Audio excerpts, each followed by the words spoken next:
Bonjour les amis, bonjour tout le monde, j'espère que vous allez bien, que vous ne souffrez pas trop de la chaleur. Heureusement quand même qu'on a une clim et malgré ça, il y a encore 26 degrés ici dans la pièce dans laquelle je me trouve. Alors excusez-moi pour la mauvaise qualité du son.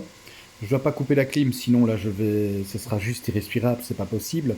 Mais elle a juste un problème, hein. J'ai un souci avec le ventilateur au niveau de la console ici qui se trouve à l'intérieur de ma maison et c'est ça qu'elle fait du bruit. Donc veuillez m'excuser déjà pour la mauvaise qualité sonore de cette courte vidéo. C'est une vidéo réponse pour une personne donc, qui m'a demandé comment se fait-il que lorsqu'un oiseau se pose sur un câble électrique, que ce soit basse tension ou même haute tension ou moyenne tension, pourquoi l'oiseau ne se fait pas électrocuter. J'avais déjà fait il y a quelques temps une vidéo là-dessus, donc c'est toujours bon de faire un rappel pour rappeler exactement ce qui se passe. En fait, voilà, ici j'ai dessiné un petit bonhomme, mais ça aurait pu être un oiseau aussi, c'est la même chose. Donc on voit ici que c'est une ligne 20 000 volts, moyenne tension, triphasée. C'est pour ça qu'on a donc trois fils qui correspondent aux trois phases. Donc ce sont les lignes qu'on rencontre en zone urbaine, dans nos campagnes, qui sont de plus en plus d'ailleurs remplacées par des lignes souterraines, mais il y a encore de nombreuses lignes comme ça, où effectivement on a des isolateurs avec des câbles soit en cuivre, soit en almélec, mais de toute façon ces câbles ne comportent pas d'isolant, c'est-à-dire que l'oiseau qui va rentrer en contact avec le câble rentre en contact effectivement avec le câble sous tension. Donc le petit bonhomme ou l'oiseau, si vous voulez, ici il va se mettre au potentiel 20 000 volts. Donc effectivement il va être à la tension 20 000 volts, il va être au potentiel de la ligne. Mais en aucun cas il ne risque de se faire électrocuter parce que pour qu'il y ait électrocution, il faut absolument qu'il y ait passage du courant. Le courant, lui, ce qu'il veut à tout prix faire, c'est d'aller à la Terre. Donc pour ça, soit le bonhomme devrait être relié à la Terre ou proche du sol pour qu'il y ait passage du courant et qu'il se fasse électrocuter, soit toucher un autre potentiel, à savoir ici par exemple l'autre phase. Effectivement, s'il arrive à toucher l'autre phase, à ce moment-là, différence de potentiel égale passage du courant, c'est l'électrocution et c'est la mort assurée. Voilà, c'est pour ça qu'en fait, ici, il ne ressent absolument aucune conséquence du fait qu'il soit sur la ligne sous tension, puisque l'air qui l'entoure joue le rôle d'isolant. Donc, il est au potentiel 20 000 volts, mais il n'y a aucun courant électrique qui le traverse. Donc, c'est pour ça que quand vous voyez les oiseaux sur un câble électrique, moyenne tension, basse tension, peu importe, eh bien l'oiseau, il n'a rien. Et c'est logique, puisque l'air qui l'entoure joue le rôle d'isolant. Et comme il est loin aussi des autres phases et qui n'est pas relié au sol, à la Terre, eh bien il n'y a pas de passage de courant. Comme il n'y a pas de passage de courant, il n'y a pas d'électrocution. Donc là, on peut dire simplement qu'il est électrisé. Oui, il est au potentiel de la ligne, mais en attendant, il n'y a pas de passage de courant. Donc c'est ça qu'il faut bien retenir.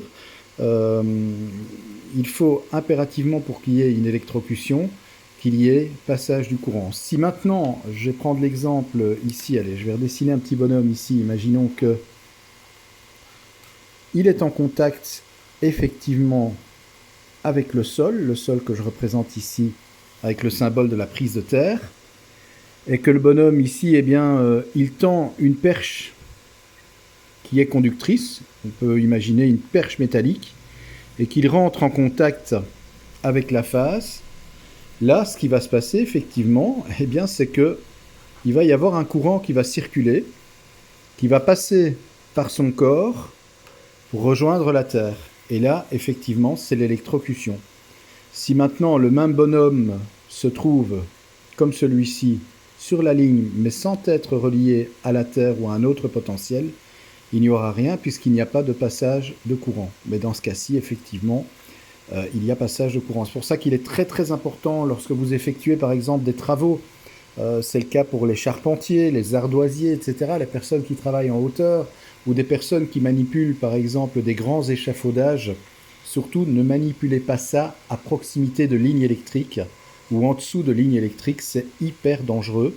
Parce que si votre échafaudage rentre en contact avec la ligne, eh bien à ce moment-là, le courant va passer via l'échafaudage. Vous qui touchez l'échafaudage, eh bien vous allez faire une bonne prise de terre et le courant va passer par votre corps et vous électrocuter avec un risque mortel. Il y a des vidéos d'ailleurs là-dessus sur YouTube qui sont assez impressionnantes. D'ailleurs, si vous êtes des âmes sensibles, surtout ne les regardez pas parce qu'elles sont quand même assez trash comme ça, assez impressionnantes, où on voit malheureusement des ouvriers qui se font électrocuter avec notamment des échafaudages parce qu'ils sont rentrés en contact avec une ligne électrique. Donc voilà, il faut toujours bien respecter une distance de sécurité de minimum 3 mètres entre la ligne et l'endroit où vous travaillez. Ça, c'est hyper important pour justement éviter tout accident, parce que malheureusement, ça arrive aussi, comme je le disais, pour les charpentiers, les ardoisiers, toutes les personnes qui travaillent en hauteur. Malheureusement, des fois, eh bien, des accidents sont très très vite arrivés. Il suffit simplement, imaginons même une pièce métallique hein, qu'on met en hauteur, on rentre en contact ou on se rapproche trop près du câble, un arc électrique se forme et le courant passe, et à ce moment-là, c'est malheureusement l'électrocution. Voilà, donc à retenir pour résumer, donc l'oiseau qui se pose sur un câble haute tension, moyenne tension, peu importe, ne se fera pas électrocuter parce qu'il est au potentiel de la ligne, mais l'air qui l'entoure joue le rôle d'isolant, autrement dit, il n'y a pas de courant, il n'y a pas de passage de courant. Il est au potentiel 20 000 volts, mais il n'y a pas de courant, donc il ne ressent aucun effet de l'électricité. Mais, bien entendu, si comme mon bonhomme ici, si on se retrouve au sol, là, effectivement, et comptant une perche métallique sur le câble, là, il y a passage du courant avec une électrocution assurée. Voilà, merci d'avoir regardé cette courte vidéo. Il y aura d'autres vidéos, bien entendu. Et puis, d'ici moins de 15 jours, je prendrai un peu mes quartiers d'été puisque je pars en vacances. Donc, voilà, il n'y aura pas de vidéo dans cette période-là. Mais je reviendrai, bien entendu, fin août, début septembre, pour vous faire de nouvelles vidéos en électricité, sans oublier bien sûr que je dois encore aussi faire les vidéos pour répondre à vos nombreuses questions. Voilà, je vous embrasse. N'oubliez pas d'activer la petite clochette de notification pour savoir quand une vidéo sort.